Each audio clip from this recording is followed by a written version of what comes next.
Mga ka-Clover, pag-uusapan po natin ngayon ang mga nilalang na hindi natin nararamdaman o nakikita. Kung ito ba'y posible na may katotohanan? Mga ka-Clover, meron ba kayong nararamdaman na kakaiba sa inyong loob ng tahanan?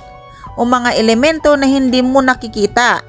Paano mo ba ito malalaman na sa iyong tahanan ay meron pala kayong kasamang duwende? Oh no!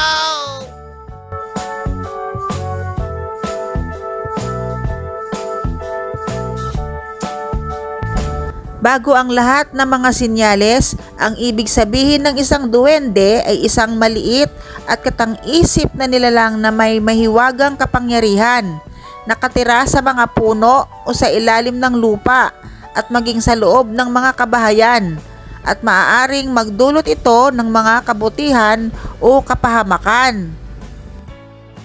Sa bidyong ito ay alamin ang mga sinyalis na pahiwatig at palatandaan na meron pala kayong ibang nilalang na kasama sa loob ng inyong tahanan.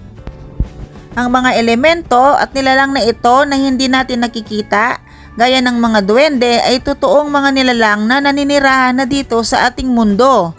Ngunit ang mga ito ay nasa ibang dimension lamang, na lingid sa ating kamalayan. Alam nyo ba na maging sa banal na aklat o sa Quran ng mga Muslim ay nabanggit rin na sa nalalapit na pagwawakas ng panahon, ang mga nilalang na kagaya ng mga duwende ay maglalabasan na at makikisalamuha sa ating mga tao. Kaya naman, alamin natin ang mga sinyales at pahiwatig kung mayroon nga kayong kasamang mga duwende sa inyong tahanan at ibang nilalang na hindi natin nakikita sa ating loob ng bahay. Number 1. Kung meron naman kayong mga alagang aso o pusa at makikita mo itong palaging tumatahol ang aso o may tinatahulan na wala namang nakikita, gayunman ang mga pusa ay may hinahabol na mag-isa lang siya at nakatingin kung saang parte ng inyong bahay na wala naman kayong nakikita, ito ay senyalis din na mayroon silang nakikita na hindi natin nakikita. Sapagkat kung hindi mo alam na ang mga aso at pusa ay mayroon din silang third eye, o may kakayahang makakakita o makasense ng mga espiritong pangkaraniwang hindi natin nakikita. Number 2. May mga napansin ba kayong minsan na may mga nawawalang gamit na maliliit na bagay gaya ng singsing, hikaw, susi, basta mga magagaan na bagay na tandang-tanda mo naman kung saan mo ito ipinato, ngunit ng iyong kailangan na ay siyang nawawala na at hindi mo na makita. Ngunit magtataka ka na lang na bakit ang mga maliliit na bagay na mga iyon ay nakapatong na sa ibang lugar kung ito na may hindi mo naman hinahanap. Ito ay pahiwatig na kanila itong hinihiram o pinaglalaroan. Number 3. May mga pagkakataon naman na may mga maliliit na bagay gaya ulit ng singsing o sentimo o maliliit na mga metal na bagay na nalalaglag na wala namang taong gumagalaw nito.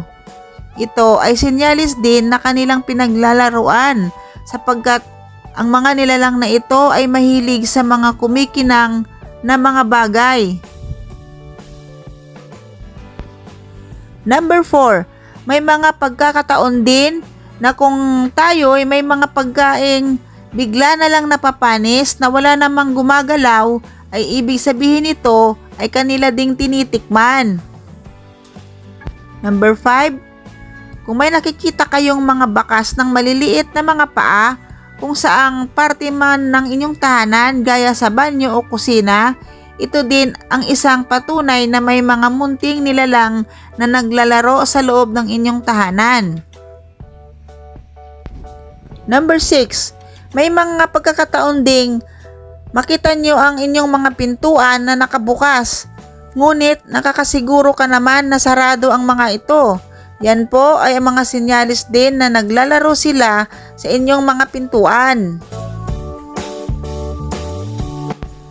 Alam nyo ba mga ka-Clover, Ako mismo ay nasaksihan ko ang mga sinyalis na ito sa bahay ng aking kapatid na may kasama silang duwende sa kanilang loob ng tahanan dahil ang mga sinyalis na binanggit ko ay kanilang naranasan at nararamdaman at nagkataon ding naroon ako sa kanilang bahay noong mga time na iyon dahil bukod sa malaki ang kanilang bahay, gustong-gusto pala ng mga maliliit na mga nilalang na ito sa maraming gamit na nakatambak sa loob ng inyong bahay na mga hindi naman ginagamit. At may mga parting madidilim sa loob ng inyong tahanan. Kaya nang nararamdaman nila lagi na mayroon silang kasamang duwende sa loob ng kanilang tahanan, ay nagpatawag sila ng manggagamot o espiritista na may kakayahang tuklasin na meron nga silang kasamang duwende sa loob ng kanilang tahanan. At bukod sa mga manggagamot, may mga tao rin na mayroong third eye na sila din mismo ang makakakita kung meron ba kayong kasamang elemento sa loob ng inyong bahay. At may dalawang uri din ang pag-uugali ng mga duwende. Sila ay may mabuti at masama ding mga nilalang. Kaya kung kayo ay may mga nararamdaman ng mga sinyales na mga nabanggit ko, ay nakabubuti din daw na kausapin sila kahit hindi nyo nakikita, na kayo'y tulungan, huwag gambalain, o kaya na may pakiusapan yung lumipat na lang sa ibang lugar, o kaya na may maglagay kayo ng pagkain kagaya ng candy o mga matatamis na pagkain dahil yun ang gustong-gusto ng mga duwende. O ano mang gusto nyong pagkain na irigalo at ilagay sa maliliit na plato at ilapag sa kahit anumang parte ng inyong tahanan upang sila'y tahimik lang na nakikisalamuha sa inyong loob ng tahanan. Mga ka-Clover, kung meron po kayong nais itanong, mag-comment lang po at i-like ang ating mga video at baka pwede kong mabigyan ng kasagutan ang inyong mga tanong. Mga ka-Clover, tandaan ang mga kasabihan at paniniwalang mga ito na aking sinaliksik at mismong naranasan ang mga isa sa senyales ng mga duwendeng ito. Tandaan, Diyos lamang ang mas makapangyarihan sa lahat ng bagay dito sa mundo. Mag-ingat po mga ka-Clover, hanggang sa muli!